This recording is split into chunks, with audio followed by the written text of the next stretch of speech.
Great ranch morning sir, process अपन समझून घेतोय. पहिली प्रोसेस आहे जैसे हमारी जड़ी बूटी आती है उनको बॉइलिंग करके उनके अंदर ट्रांसफ़र कर लेते हैं, तरजीके वगैरह सब.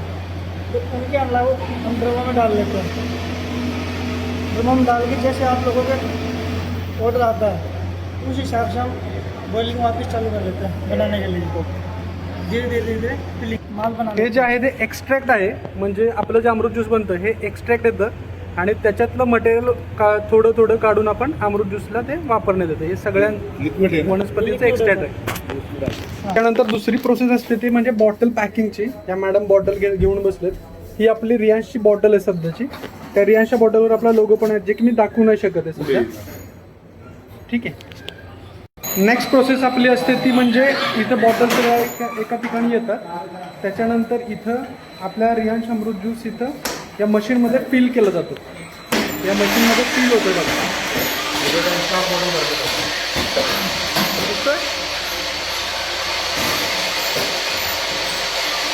एका वेळेला 4 बॉटलमध्ये 500 ml अमृत ज्यूस टाकलं जातं.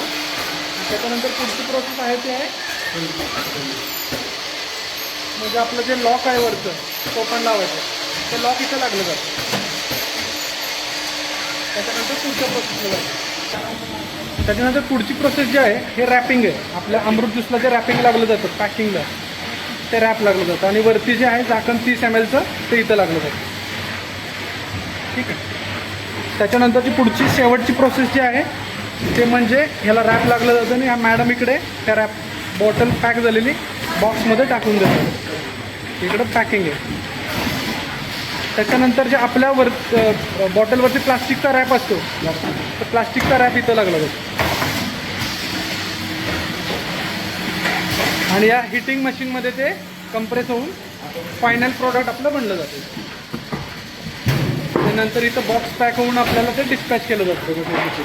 ही सगळी ऑटोमॅटिक मशीन आहे. तशा पद्धतीने तुम्हाला सर्व प्लांट मी दाखवला आहे मित्रांनो.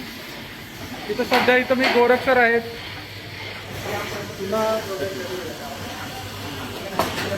मी स्वतः म्हणजे सूरज सुपेकर आहे, विकास भोसले सर आहे.